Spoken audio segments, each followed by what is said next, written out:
ഞാൻ ചോദിക്കട്ടെ പ്രിയപ്പെട്ട ഞങ്ങളെ കേൾക്കുന്ന കോൺഗ്രസിന്റെ UDF-ന്റെ ആളുകളോട്, വയനാട് പാർലമെന്റ് മണ്ഡലം, നിങ്ങളെ മണ്ഡലം ഏതാ? പാർലമെന്റ് മണ്ഡലം വടകര.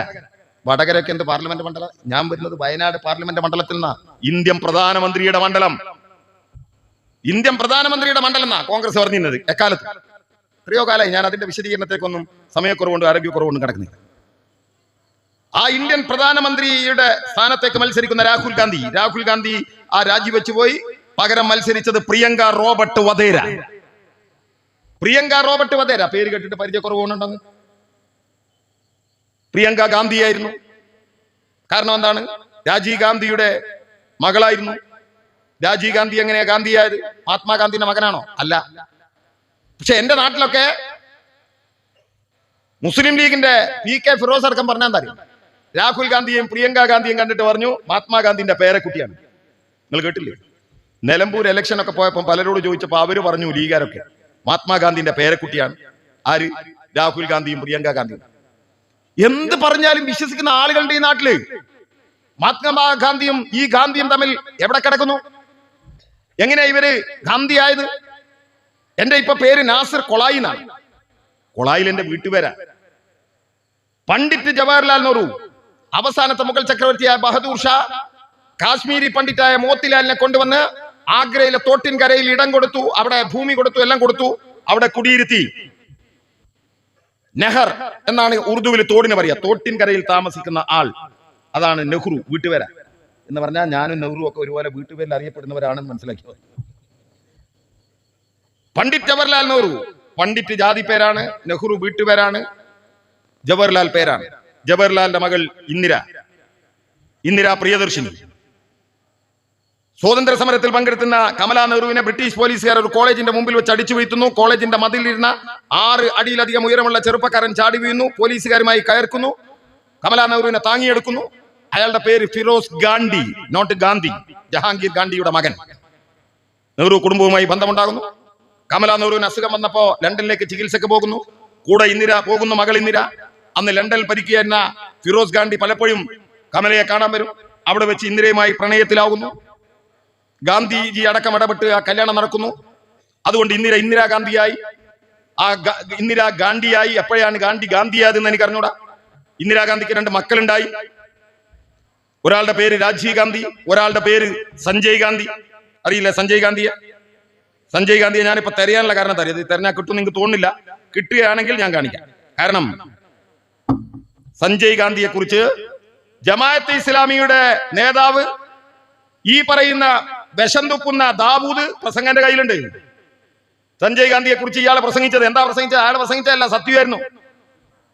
അടിയന്തരാവസ്ഥയുടെ കാലഘട്ടത്തിൽ ഇന്ദിരാഗാന്ധിയുടെ 20 പരിപാടി, മകൻ സഞ്ജയ് ഗാന്ധിയുടെ 5 പരിപാടി. ഓർക്കുന്നില്ലേ സഖാവേ? ആരാണ് ഈ സഞ്ജയ് ഗാന്ധി? ഡൽഹിയിലെ തുർക്കുമാൻ ഗേറ്റിന് മുമ്പിലുള്ള മുസ്ലിങ്ങളുടെ 10,000-കണക്കിന് വീടുകൾ ബുൾഡോസർ കൊണ്ട് ഇടിച്ചു നിരത്തിയ, ഇല്ലേ? ദാവൂദ് എന്താ പറയുന്നത്? ഉത്തരേന്ത്യയിലെ UP അടക്കമുള്ള മുസ്ലിം ഗല്ലികളിലെ വീടുകൾ ബുൾഡോസർ കൊണ്ട് ഇടിച്ചു നിരത്തിയ ദാവൂദാ പറഞ്ഞു. ഈ സഞ്ജയ് ഗാന്ധിയെ കുറിച്ച്, കോൺഗ്രസിനെ കുറിച്ച്, നെഹ്റു കുടുംബത്തെ കുറിച്ച് പറഞ്ഞ് ദാവൂദാണ്. സി ദാവൂദ് പ്രസംഗന്റെ കയ്യിലുണ്ട്, ഇല്ലേ? മാത്രമല്ല 1000-കണക്കിന് ചെറുപ്പക്കാരെ, കല്യാണം കഴിച്ചവരെയും കഴിക്കാത്തവരുമായ ചെറുപ്പക്കാരെയും മുമ്പിൽ കണ്ട പുരുഷന്മാരെ പിടിച്ചു കൊണ്ടുപോയി ഷണ്ഡീകരിച്ച നിർബന്ധ വന്ധ്യീകരണം നടത്തിയ സഞ്ജയ് ഗാന്ധി ഒരു വിമാനാപകടത്തിൽ കൊല്ലപ്പെട്ടു. സഞ്ജയ് ഗാന്ധിയുടെ ഭാര്യയുടെ പേര് മനേക ഗാന്ധി. എവിടെയെങ്കിലും കേട്ടതായി ഓർക്കുന്നുണ്ടോ? തെരുവ് നായ്കൾ കുരക്കുന്ന ഒച്ച കേൾക്കുന്നുണ്ട് ഞാനിപ്പോ, അല്ലേ? ഇപ്പൊ കുറച്ചില്ലേ? തെരുവ് നായ്കളെ കാണുമ്പോൾ നിങ്ങൾക്ക് ഓർമ്മ വരും മനേക ഗാന്ധിയുടെ പേര്. എന്താ? മനുഷ്യനെ കടിച്ച് കൊന്നാലും വേണ്ടില്ല, പട്ടിനെ കൊല്ലരുതെന്ന് പറഞ്ഞ ആളാണ് മനേക ഗാന്ധി. മനേക ഗാന്ധിക്ക് ഒരു മകനുണ്ട്, വരുൺ ഗാന്ധി. മകൻ 2 പേര് ഇപ്പൊ ജീവിച്ചിരിപ്പുണ്ട്. മനേക ഗാന്ധിയും മകൻ വരുൺ ഗാന്ധിയും എന്താണെന്ന് അറിയോ? കോൺഗ്രസിനും BJPക്കും സർപ്പം പോലത്തെ BJP, നെഹ്റു കുടുംബത്തിന്റെ നേർപാതി, ഇല്ലേ? ഇനിയാണ് തെരഞ്ഞെടുപ്പ് ഫലപ്രഖ്യാപനം കഴിഞ്ഞപ്പോ ആന്റണിയുടെ വക, അയാളിപ്പോ ജീവിച്ചിരിപ്പുണ്ടെന്ന് അറിയാൻ വേണ്ടി ഒരു പ്രസ്താവന ഉണ്ടാവും. പിണറായി മന്ത്രിസഭ ഇനി ഇല്ല, കെയർ ടേക്കറാ. ആരാ പറയുന്നത്? സ്വന്തം മകനെ BJPയിലേക്ക് പറഞ്ഞയച്ചു ആന്റണിയുടെ ഭാര്യ പറഞ്ഞില്ല, ഒരു ധ്യാന കേന്ദ്രത്തിൽ നിന്ന് ദൈവം എന്നോട് പറഞ്ഞു. എന്താ പറഞ്ഞത്? മകനെ BJPയിലേക്ക് സംഭാവന കൊടുക്കൂ. സ്വപ്നത്തില മകനെ BJPയിലേക്ക് സംഭാവന കൊടുക്കൂ. ഞാൻ കൂട്ടി പറയാണോ? അവർ പറഞ്ഞല്ലേ? അങ്ങനെ മകനെ BJPയിലേക്ക് സംഭാവന കൊടുത്തു. ആ മകനെ വീട്ടിലിരുത്തിയിട്ടാ പറഞ്ഞേ, ഇപ്പൊ തൃശ്ശൂരില് ടൗൺ വാർഡ് BJP പിടിച്ചു എന്ന് പറഞ്ഞു. ഏതാ ഈ ടൗൺ വാർഡ്? പത്മജ വേണുഗോപാലിന്റെ നാട്. ഏതാ പത്മജ വേണുഗോപാല്? കേരളത്തിന്റെ മുഖ്യമന്ത്രിയായിരുന്ന കരുണാകരന്റെ മകൾ ആന്റണി കരുണാകരൻ. അതല്ലായിരുന്നോ കേരളത്തിലെ കോൺഗ്രസിന്റെ ഒരു സൊല്യൂഷൻ? അതിലെ ആന്റണിയുടെ മകൻ BJP, കരുണാകരന്റെ മകൾ BJP. ആർ ശങ്കരല്ലേ സഖാവെ പഴയ പിന്നെ കോൺഗ്രസ് മുഖ്യമന്ത്രി, അയാളുടെ മകൻ BJP. ഈ കേരളത്തിൽ എത്ര ഉണ്ട്? ഞാൻ എന്റെ വിഷയം അതിലേക്ക് അങ്ങ് പോകുന്നുള്ളൂ, തിരിച്ചിങ്ങോട്ട് വരാം. ഇന്ദിരാഗാന്ധിയുടെ രണ്ടാമത്തെ മകന്റെ പേര് രാജീവ് ഗാന്ധി. അവര് സോണിയെ കല്യാണം കഴിച്ചപ്പോ സോണിയാഗാന്ധിയായി. 2 മക്കളുണ്ടായി. ഒന്ന് രാഹുൽ ഗാന്ധി, ഒന്ന് പ്രിയങ്ക ഗാന്ധി. പ്രിയങ്ക ഗാന്ധിയെ കല്യാണം കഴിച്ചതാരാണ്? റോബർട്ട് വധേര. അതുകൊണ്ടാണ് പ്രിയങ്ക റോബർട്ട് വധേര എന്ന് ഞാൻ പറഞ്ഞത്. ആരായി റോബർട്ട് വധേര?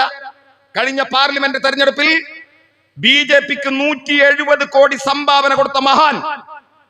ആ മഹാൻ ഇപ്പൊ എവിടെയുള്ളത്? ഈ കോൺഗ്രസ് കുടുംബത്തിൽ, നെഹ്റു കുടുംബത്തിൽ.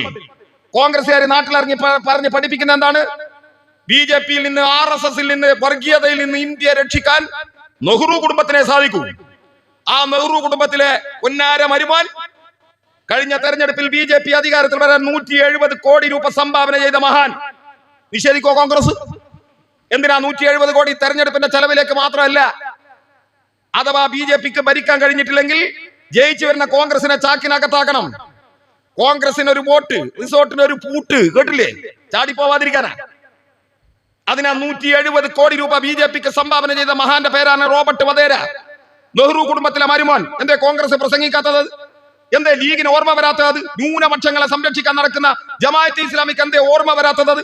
നിങ്ങളല്ലേ പറഞ്ഞേ കോൺഗ്രസ് സംരക്ഷിക്കും ഈ നാട്ടിലെ മതന്യൂനപക്ഷങ്ങളെ? 172 കോടി രൂപ BJPക്ക് കൊടുത്ത മഹാന്റെ ഭാര്യയാണ് പ്രിയങ്ക റോബർട്ട് വധേര, വയനാടിന്റെ പാർലമെന്റ് മെമ്പർ. എന്നെ കേൾക്കുന്ന പ്രിയപ്പെട്ടവരെ, ഈ നിമിഷം വരെ ഒറ്റ നയ പൈസ ആ വയനാട്ടിലെ മരിച്ചുപോയ മനുഷ്യർക്ക് കൊടുത്തോ? എന്നാൽ മരിച്ചുപോയ മനുഷ്യരുടെ പേരിൽ കോടിക്കണക്കിന് രൂപ പിരിവെടുത്ത് 5 സ്റ്റാർ ഹോട്ടലുകളിൽ അന്തപുരങ്ങളാക്കിയ മനുഷ്യർ ആ കോൺഗ്രസിലാണ്. ഇല്ലേ? ഒറ്റ പൈസ കൊടുത്തോ ഈ പിന്നെ പ്രിയങ്ക ഗാന്ധി? കൊടുത്തില്ല. പ്രിയങ്ക ഗാന്ധിന്റെ തെരഞ്ഞെടുപ്പ് ദിവസമൊക്കെ എന്തായിരുന്നു ആരാകൂരം? മുസ്ലിം ലീഗിന്റെ വലിയ നേതാവുണ്ടല്ലോ KM ഷാജി. KM ഷാജിന്റെ പ്രസംഗം കേട്ടിട്ടുണ്ടെങ്കിൽ ഓന്റെ പ്രസംഗത്തെ പറയാണ്, പ്രിയപ്പെട്ടവരെ, 1947 നമ്മൾ ആരും ജീവിച്ചിരിപ്പില്ല. അതുകൊണ്ട് ഇന്ത്യയുടെ സ്വാതന്ത്ര്യ സമരത്തിൽ പങ്കെടുക്കാൻ നമുക്ക് കഴിഞ്ഞിട്ടില്ല. ഇത് 2ാം സ്വാതന്ത്ര്യ സമരമാണ്. നമ്മളെ നയിക്കാൻ ഇതാ വരുന്നു. ആര്? സോണിയാഗാന്ധി വരുന്നു, പ്രിയങ്ക ഗാന്ധി വരുന്നു, രാഹുൽ ഗാന്ധി വരുന്നു, മഹാത്മാഗാന്ധിന്റെ പേരക്കുട്ടി. അവരോടിക്കുന്ന ബസ് ഇത് അവസാനത്തെ ബസ്സാണ്, ലാസ്റ്റ് ബസ്. കേറിക്കോളി. ബസ് സ്റ്റാൻഡിൽ നിന്ന് ക്ലീനർമാർ ആളെ വിളിച്ച് കയറ്റുന്ന മാതിരി കയറ്റാണ്. അവസാനത്തെ ബസ്സാണ്. BJPക്കെതിരെയുള്ള പോരാട്ടത്തിന്റെ അവസാനത്തെ ബസ്. കേറിക്കോളി. മുസ്ലിം ലീഗും ജമാഅത്തെ ഇസ്ലാമിയും ഒക്കെ കൂടി പറഞ്ഞപ്പോ കുറെ പാവങ്ങള് അതീ കേറി. ഇല്ലേ? അതീ കേറി. എന്തായി തെരഞ്ഞെടുപ്പ് കഴിഞ്ഞപ്പോ ലീഗ് മറന്നോ? ജമാഅത്തെ ഇസ്ലാമി മറന്നോ? ഡിസംബർ 6 ബാബരി മസ്ജിദ് തകർന്ന ദിവസം. ഇന്നലെയും ഇന്ത്യയുടെ പാർലമെന്റിൽ ജോൺ ബ്രിട്ടാസ് പ്രസംഗിച്ചിട്ടുണ്ട്. തന്റെ കൺമുമ്പിൽ ബാബരി മസ്ജിദ് തകർന്നു വീഴുന്നത് നേരിൽ കണ്ട ജോൺ ബ്രിട്ടാസ് ഇന്നലെയും ഇന്ത്യയുടെ പാർലമെന്റിൽ സംസാരിച്ചിട്ടുണ്ട്. മനസ്സിലായി നിങ്ങൾക്ക്? ആ ബാബരി മസ്ജിദുമായി ബന്ധപ്പെട്ട രാമക്ഷേത്ര വിവാദവുമായി ബന്ധപ്പെട്ട വിധി വന്നപ്പോ ഈ കെട്ടകാലത്ത് ഇതിനപ്പുറമുള്ള ഒരു വിധി ഈ BJP ഭരിക്കുന്ന, RSS ഭരിക്കുന്ന ഇന്ത്യയിൽ നിന്ന് പ്രതീക്ഷിച്ചിരുന്നോ എന്ന് ചോദിച്ചത് M സ്വരാജ് എന്ന കമ്മ്യൂണിസ്റ്റുകാരനാണ്. മുസ്ലിം ലീഗുകാരനാ. നിങ്ങളുടെ സംസ്ഥാന പ്രസിഡന്റ് പാണക്കാട് തങ്ങൾ എന്താ പറഞ്ഞത്? രാമക്ഷേത്രം ഇന്ത്യൻ മതേതരത്വത്തിന്റെ പ്രതീകമാണ്. വീഡിയോ വേണോ? വല്ല മുസ്ലിം ലീഗുകാരനും ജമാഅത്തെ ഇസ്ലാമിക്കാരനും സംശയം ഉണ്ടോ? എന്നെ കേൾക്കുന്ന ബാബരി മസ്ജിദ് രാമക്ഷേത്രം അത് എന്താ പറഞ്ഞത്? ഇന്ത്യൻ മതേതരത്വത്തിന്റെ പ്രതീകമാണ് പാണക്കാട് തങ്ങള്. എന്നിട്ട് ഈ നാട്ടിൽ മുസ്ലിം ലീഗും ജമാഅത്തും പറയാണ് മതന്യൂനപക്ഷങ്ങളെ സംരക്ഷിക്കാൻ കോൺഗ്രസിനെ സാധിക്കൂ, മുസ്ലിം ലീഗിനെ സാധിക്കൂ. നിങ്ങളെ സംരക്ഷിച്ച കോലായി പറഞ്ഞു. ആ രാമക്ഷേത്രം തകർത്തെടുത്ത്, ബാബരി മസ്ജിദ് തകർത്തെടുത്ത് രാമക്ഷേത്രത്തിന് ശിലാസ്ഥാപനം നടത്തുകയാണ്. ആരാ നടത്തുന്നത്? ഇന്ത്യയുടെ പ്രധാനമന്ത്രി. ആ പ്രധാനമന്ത്രി ശിലാസ്ഥാപനം നടത്തുന്ന ദിവസം വിതുമ്പിക്കരഞ്ഞ പെൺകുട്ടിയുടെ പേര് കൂടിയാണ് പ്രിയങ്ക റോബർട്ട് വധേര. ഇത് കേൾക്കുമ്പോൾ ലീഗുകാർക്ക് ഒരു സന്തോഷമായി, ജമാഅത്തെ ഇസ്ലാമിക്കാർക്ക് ഒരു സന്തോഷമായി. എന്താ കാരണം? ബാബരി മസ്ജിദ് തകർത്തെടുത്ത് രാമക്ഷേത്രം ഉണ്ടാക്കുമ്പോൾ ഇന്ത്യൻ പ്രധാനമന്ത്രി തറക്കല്ലിട്ടപ്പോ പ്രിയങ്ക ഗാന്ധി കരഞ്ഞല്ലോ. എന്താ ലീഗ് ഞങ്ങൾ മനസ്സിലാക്കി? ജമാഅത്തെ ഇസ്ലാമിക്കാരാ മനസ്സിലാക്കിയ പ്രിയങ്ക ഗാന്ധി എന്തിനാ കരഞ്ഞത്? ഇന്ത്യൻ മതേതരത്വം തകർന്നതിനാ? അല്ല. കാരണം പ്രിയങ്ക ഗാന്ധി പറഞ്ഞു എന്റെ അച്ഛന്റെ സ്വപ്നമായിരുന്നു രാമക്ഷേത്രം. ആരാ പ്രിയങ്കന്റെ അച്ഛൻ? രാഹുൽ ഗാന്ധി. രാഹുൽ ഗാന്ധിയുടെ സ്വപ്നമാണോ രാമക്ഷേത്രം? പറ, എന്നെ കേൾക്കുന്ന ലീഗ് പറ. മുസ്ലിം സമുദായം കോൺഗ്രസിന്റെ കൂടെ നിൽക്കണം, BJP യെ തോൽപ്പിക്കാൻ എന്ന് പറയുന്ന ജമാഅത്തെ ഇസ്ലാമിക്കാരൻ പറ, ആണോ? രാജീവ് ഗാന്ധി എന്റെ അച്ഛന്റെ സ്വപ്നമാണ്, രാജീവ് ഗാന്ധിയുടെ സ്വപ്നം ആണോ? ആണെങ്കിൽ ആണെന്ന് പറ, ഇല്ലെങ്കിൽ പ്രിയങ്ക പറഞ്ഞ തെറ്റാന്ന് പറ. ഇന്ത്യൻ എക്സ്പ്രസിലടക്കം, ദ ഹിന്ദുവിലടക്കം എന്ന വാർത്ത എന്റെ കയ്യിലുണ്ട്. നിങ്ങൾ നേരിട്ട് സംവാദത്തിന് തയ്യാറുണ്ടോ? വെല്ലുവിളിയാ, കാണിച്ചുതരാം. എന്താ പ്രിയങ്ക പറഞ്ഞത്? കണ്ണീരൊഴിച്ചു. എന്താ പരിഹാരം ഉണ്ടാക്കിയത്? പരിഹാരം ഉണ്ടാക്കി. അതിന്റെ ഉദ്ഘാടനത്തിന് ക്ഷണിക്കാത്തോണ്ടാ കരഞ്ഞ്, ആ ശിലാസ്ഥാപനത്തിന് ക്ഷണിക്കാത്തതിനാ കരഞ്ഞ്. എന്നിട്ട് പറയാണ് പരിഹാരം എന്റെ വക പ്രത്യേകം പൂജിച്ച വെള്ളി ഇഷ്ടികൾ കൊടുത്തയച്ചു. ഇത് കണ്ടിട്ട് മധ്യപ്രദേശിന്റെ കോൺഗ്രസ് മുഖ്യമന്ത്രി കൊടുത്തയച്ചു 10 വെള്ളി ഇഷ്ടിക, 1,10,000 സംഭാവന. ഇതൊക്കെ കൊട്ടക്കണക്ക് പറയല്ല, കൃത്യമായ രേഖകൾ വെച്ചായി പറയുന്നത്. കൊടുത്തയച്ചില്ലേ? രാമക്ഷേത്രത്തിന്റെ ശിലാസ്ഥാപനം നടത്തുന്നത് ഇന്ത്യയുടെ പ്രധാനമന്ത്രി. നിങ്ങളൊന്ന് ആലോചിച്ച് നോക്കി. നമ്മുടെ നാട്ടില് ഇപ്പൊ നമ്മുടെ പാർട്ടി ഓഫീസിന്റെ ഹാളിന്റെ ഉദ്ഘാടനം ചെയ്താരാണ്? പാർട്ടിയുടെ സംസ്ഥാന കമ്മിറ്റി അംഗം P. ജയരാജേട്ടൻ അല്ലേ? നമ്മുടെ നാട്ടിലെ ക്ഷേത്രങ്ങൾക്ക് തറക്കല്ലിടൽ ആരാണ്? സന്യാസി വര്യന്മാർ. മുസ്ലിം പള്ളികൾക്ക് തറക്കല്ലിടുന്ന ഉദ്ഘാടന കർമ്മം നിർവഹിക്കുന്ന ആരാണ്? ബഹുമാന്യനായ കാന്തപുരം AP അബൂബക്കർ മുസ്ലിയാർ, അല്ലെങ്കിൽ മഹാനായ ജിഫിരി തങ്ങൾ, പോട്ടെ ചിലപ്പോ പാണക്കാട് തങ്ങൾ. ക്രിസ്ത്യൻ പള്ളികളുടെ തറക്കല്ലിടൽ ആരാണ്? ബിഷപ്പുമാർ അല്ലെങ്കിൽ കർദിനാൾമാർ. രാമക്ഷേത്രത്തിന്റെ ശിലാസ്ഥാപനം നിർവഹിക്കുന്ന സന്യാസിമാരാണോ? അല്ല, ഇന്ത്യയുടെ പ്രധാനമന്ത്രി. ആരാ ഇന്ത്യയുടെ പ്രധാനമന്ത്രി എന്ന് പറഞ്ഞാൽ? ഇന്ത്യയുടെ ഭരണഘടന തൊട്ട് സത്യപ്രതിജ്ഞ ചെയ്ത ആള്. എന്താ ഇന്ത്യയുടെ ഭരണഘടന പറയുന്നത്? എല്ലാ മതങ്ങൾക്കും തുല്യ അവകാശം. ഇത് എവിടെ വെച്ചിട്ടാ സത്യപ്രതിജ്ഞ ചെയ്ത്? ഇന്ത്യയുടെ പാർലമെന്റിനകത്ത് വെച്ച്. ഇന്ത്യയുടെ പാർലമെന്റ് എന്ന് പറഞ്ഞാൽ എന്താണ്? അത് ജനാധിപത്യത്തിന്റെ ശ്രീകോവിൽ. ആ ശ്രീകോവിൽ ഈ അടുത്ത കാലത്ത് പാർലമെന്റ് ഒന്ന് പുതുക്കി പണിതു. അതിന്റെ ഉദ്ഘാടനം സ്വാഭാവികമായി ആര് നടത്തണം? ഇന്ത്യയുടെ പ്രഥമ പുരുഷൻ എന്ന് പറഞ്ഞാൽ ഇന്ത്യയുടെ രാഷ്ട്രപതി. ഇപ്പൊ ഇന്ത്യയുടെ രാഷ്ട്രപതി ആരാണ്? പ്രഥമ പുരുഷൻ എന്ന് പറയാൻ പറ്റില്ല, പ്രഥമ വനിത എന്ന് പറയാം. ഇപ്പൊ ആരാണ്? നമ്മുടെ മുർമു, ദ്രൗപദി മുർമു. അവരെ വിളിച്ചില്ല. എന്താ കാരണം? RSS പറയുന്നുണ്ടല്ലോ ഹിന്ദു ഉണരണം. ഹിന്ദു ഉണർന്നിട്ട് ഞങ്ങൾ ഒരുമിച്ച് നിൽക്കാൻ ശ്രമിക്കും. ഹിന്ദുവിനെ 4ആയി തിരിച്ചവർ RSS. ബ്രാഹ്മണൻ, ക്ഷത്രിയൻ, വൈശ്യൻ, ശൂദ്രൻ. ശൂദ്രനെക്കാളും താന്നവര് ആരാണ്? പറയര്, പുലയര്. ഈ കേരളത്തിൽ നിങ്ങൾ പറയര് പുലയര് എന്ന് പറഞ്ഞു നോക്ക്. പറഞ്ഞ നാവ് വായിലിടുന്നതിന് മുമ്പ് വായിലെ പല്ല് നിലത്തുണ്ടോ? ആരായിരുന്നു പറയര് പുലയര് എന്ന് വിളിച്ച് ആക്ഷേപിക്കപ്പെട്ട മനുഷ്യര്? അവരെ മനുഷ്യരായി കടിച്ചിരുന്നു. അവര് താമസിക്കുന്ന ഇടങ്ങളിൽ ചത്ത പട്ടിയെ കൊണ്ടുപോയിട്ട് കൊടുക്കും, ചത്ത പശുവിനെ. അത് തിന്ന് ജീവിച്ച മനുഷ്യരുണ്ടായിരുന്നു ഈ കേരളത്തില്. പകൽ വെളിച്ചത്തിൽ പുറത്തിറങ്ങാൻ കഴിയാത്ത മനുഷ്യരുണ്ടായിരുന്നു ഈ കേരളത്തില്. ഇരുട്ടിന്റെ മറവിൽ നടന്നവരുണ്ടായിരുന്നു ഈ കേരളത്തില്. നവോത്ഥാനത്തിന്റെ കഥ നമുക്ക് പിന്നെ പറയാം.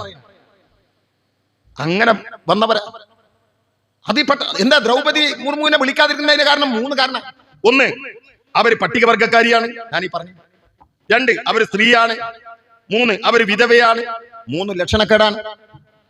പാർലമെന്റിന്റെ ഉദ്ഘാടന ദിവസം നിങ്ങൾ കണ്ടില്ല TV-യിൽ? ആരാണ് അറിഞ്ഞു നിൽക്കുന്നത്? നഗ്ന സന്യാസിമാർ. പാർലമെന്റിന്റെ ഉദ്ഘാടനത്തിൽ, അമ്പലത്തിന്റെ ഉദ്ഘാടനത്തിന് ആരാ? പ്രധാനമന്ത്രി. തലകുത്തനെ, കുലതത്തന്. നമ്മളെ ക്ഷണിക്കാൻ വന്നു പാർലമെന്റ് ഈ രാമക്ഷേത്രത്തിന്റെ ഉദ്ഘാടനത്തിന്. അന്ന് സീതാറാം യെച്ചൂരിയ സെക്രട്ടറി. വന്നവനോട് ചോദിച്ചു എന്തേ വന്ന്? രാമക്ഷേത്രത്തിന്റെ ഉദ്ഘാടനത്തിന് ക്ഷണിക്കാൻ വന്ന. പോവല്ലേ, മറുപടി ഇപ്പൊ തരാം. അതിന് PB കൂടണ്ട, ബ്രാഞ്ച് കൂടണ്ട, കാരണം പാർട്ടിക്ക് ഒരു നയമുണ്ട്. ഉത്തരം കൊടുത്തു, വരുകില്ല. നമ്മളെന്താ ക്ഷേത്രോത്സവങ്ങൾക്ക് പോകാതിരിക്കാൻ? നാട്ടിലെല്ലാ ക്ഷേത്രങ്ങളുടെ ഉത്സവത്തിനും ഞങ്ങൾ പോകാറില്ലേ? നമ്മൾ ഈ നാട്ടിലെ എത്ര ക്ഷേത്രങ്ങളുടെ ഭരണത്തിലുണ്ട്? എന്റെ നാട് മുക്കം, കേൾക്കല്ലേ ആളുകൾ?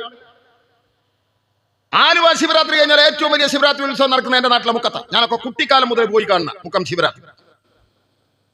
ഞങ്ങളെ ഭരണകൂടാൻ നമ്മൾ ആളുകളാണ്, അതിന്റെ കമ്മിറ്റി എല്ലാം ഉള്ളത്. എത്ര ക്ഷേത്രങ്ങൾ നടത്തുന്ന കമ്മ്യൂണിസ്റ്റ് പാർട്ടി ക്ഷേത്രങ്ങളിൽ പോകാതിരുന്നിട്ടുണ്ടോ? ഇല്ലേ? പക്ഷെ നമ്മളെന്തേ പോകാതിരുന്നത്? ഞങ്ങൾ വരികില്ല എന്ന് പറഞ്ഞത്. ഒരു മതസ്ഥന്റെ ആരാധനാലയം തകർത്ത് ഇതര മതസ്ഥന്റെ ആരാധനാലയം ഉണ്ടാക്കുന്നത് മതേതരത്വത്തിന് എതിരാണ്. അതുകൊണ്ട് ഞങ്ങൾ വരികില്ല.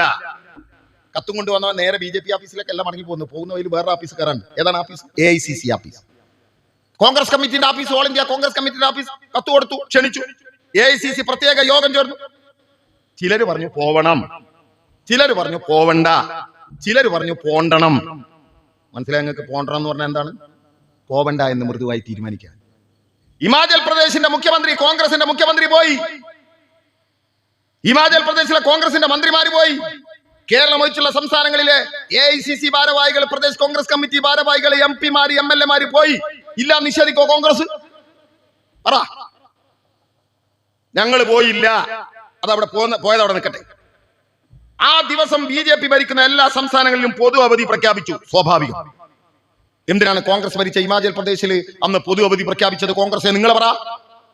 കോൺഗ്രസിനോട് ഈ ചോദ്യം ജമാഅത്തെ ഇസ്ലാമിക്കാരൻ ചോദിക്കോ, വെൽഫെയർ പാർട്ടിക്കാരൻ ചോദിക്കോ, മുസ്ലിം ലീഗുകാരൻ ചോദിക്കോ. എന്താ നിങ്ങളെ നാവ് വന്നാത്തത്? നിങ്ങൾ ചോദിക്കുക, എന്തേ അവധി കൊടുത്തത്? എന്തുകൊണ്ട് അവധി കൊടുത്തു? പറയണം.